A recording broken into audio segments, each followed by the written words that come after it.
Lah apa karena faktor Pak Anies yang bingung, tidak yakin dengan nama-nama kandidat cawapres yang disodorkan, dan banyak yang menolak. Ya dalam pertimbangan, analisis, serta kemungkinan-kemungkinan, satu-satunya faktor paling realistis yang memasangkan Pak Anies Surya Paloh. Itu karena soal terpenuhinya soal logistik. Itu mungkin menurut Begawan begitu. Nah kekayaannya Pak Surya itu mencapai 8,7 triliun. Orang umum itu.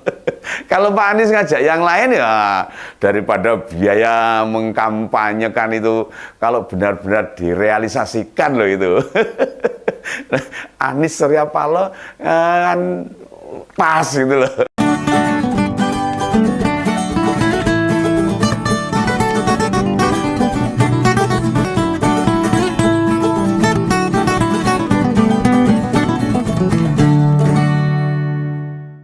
Halo, ketemu lagi tetap di Ngompol, ngopini politik, tetap dengan Om Begawan. Ini tanpa angin, tanpa hujan, ada hal-hal yang muncul baru saja. Ini tiba-tiba ini, mak jegagik ini, mak betuntu ini. Ada seorang teman itu mengirimkan screenshot pada saya. Wah, Twitternya Bang Andi Arief itu. Wah, tak baca. Nah, melalui akun Twitternya, Ketua Bapilu Partai Demokrat ini menyampaikan jika Nasdem mendorong Pak Surya Paloh jadi cawapresnya Pak Anies.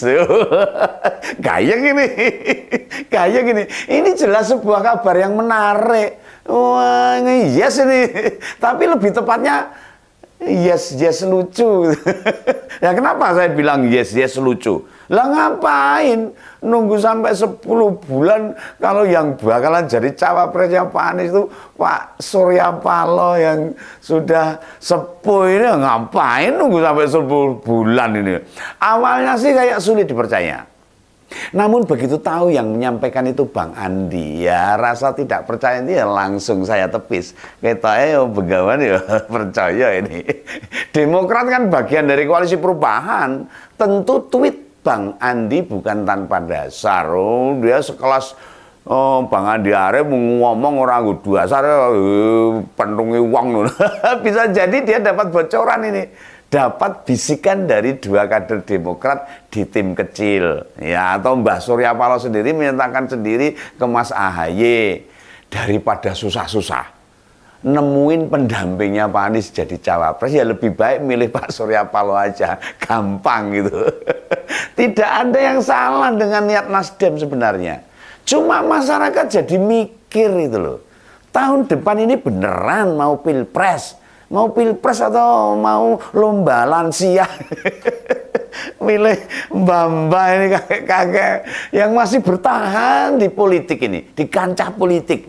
Padahal ini masa kaum Z ini, kaum milenial ini. Atau Nasdem mendorong Pak Surya jadi cawapresnya Pak Anies ini karena melihat dalam sejarah politik Indonesia setidaknya ada 2 periode presiden terakhir. Ya kebetulan Wapresnya memang sudah tua-tua itu. Ini Wapres itu bukan presidennya. Nah, Pak Jokowi di periode pertama didampingi oleh Pak Yusuf Kalla yang waktu itu berusia 71 tahun. Sepuh ini. Lalu yang kedua dengan Pak Kiai Ma'ruf Amin. Ketika jadi Wapres periode kedua umurnya Pak Ma'ruf Amin itu sudah 76 tahun. Nah ini sekarang ini ada lagi nih Pak Prabowo yang mau maju di Pilpres yang keempat ini, Pilpres tahun depan ini usianya besok sudah 72 tahun. Nah, jadi mengapa Pak Surya yang sekarang berusia 72 tahun tidak bisa mendampingi Pak Anies? Ya bisa, nggak apa-apa. Oh, jadi cawapres aja. Ya tentu siapapun berhak jadi capres ataupun cawapres dengan umur berapapun masih bisa asal kesehatannya terpenuhi. Di dalam undang-undang nanti pemeriksaan oleh tim kesehatan KPU, lolos ya lolos itu. Orang gagah itu kakek-kakek age-age pokoknya enggak apa-apa itu. Dilindungi undang-undang itu, tidak dilarang undang-undang itu. Hanya saja Kalau memang mau dipasangkan Anies Surya Paloh, Anies Surya Paloh, kok ya nggak dari dulu-dulu itu loh. Sejak deklarasi yang mereka langsung dimunculkan itu Pak Anies, Pak Surya Paloh itu loh. Oh, biar pekerjaannya bisa efektif. Lah apa karena faktor Pak Anies yang bingung, tidak yakin dengan nama-nama kandidat cawapres yang disodorkan, dan banyak yang menolak. Ya dalam pertimbangan, analisis, serta kemungkinan-kemungkinan, satu-satunya faktor paling realistis yang memasangkan Pak Anies Surya Paloh. Itu karena soal terpenuhinya soal logistik. Itu mungkin menurut Begawan begitu. Nah kekayaannya Pak Surya itu mencapai 8,744 triliun. Orang umum itu. Kalau Pak Anies ngajak yang lain ya daripada biaya mengkampanyekan itu, kalau benar-benar direalisasikan loh itu. Anies Surya Paloh kan pas gitu loh. Nah, mantan gubernur DKI ini nggak pusing memikirkan soal pembiayaan kalau pasangannya Pak Anies Surya Paloh. Ya tentu menggandeng Pak Surya Paloh bukan hanya tentang logistik saja, tetapi juga sebagai ketua umum partai loh dia. Lebih mudah mengkonsolidasikan kekuatan melalui roda-roda partai, kerja-kerja partai. Duitnya juga banyak. Dan salah satu kekuatan yang juga diperhitungkan, dia memiliki jaringan media yang lumayan dikenal. Namanya medianya Media Group. Di elektronik itu Metro TV. Sedangkan media cetak bernama Media Indonesia. Nah, tapi ya lagi-lagi nih, lagi-lagi Anies Surya Paloh itu kalau disingkat kok jadi begitu, gak enak didengar itu. Nah, media milik pria kelahiran Aceh tersebut bakal jauh lebih efektif dimanfaatkan untuk kampanye. Iya, kalau medsos, media itu paling efektif tuh, mengurangi banyak anggaran untuk terus-menerus keliling Indonesia. Cukup di Jakarta sudah menyebar ke seluruh Indonesia itu lewat media. Juga energi yang dipakai tidak sebesar bila berkunjung secara fisik. Namun kabar bakal cawapres Pak Anies ini benar-benar Pak Surya loh, bukan yang lain loh. Saya ngomong kalau wakilnya Pak Anies itu Pak Surya Paloh.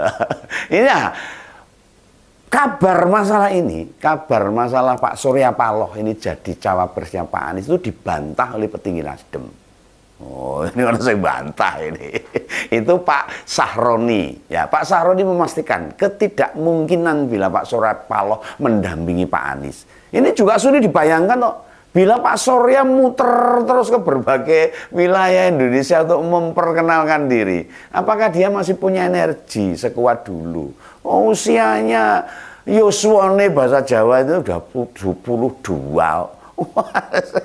Wes sepuh. Lalu siapa yang bakal mengendalikan perusahaannya yang sebesar itu?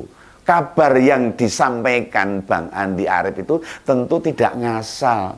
Sebab ini tahun politik loh. Sedikit saja kader membuat ketidakpercayaan ya akan ditinggal partainya ini.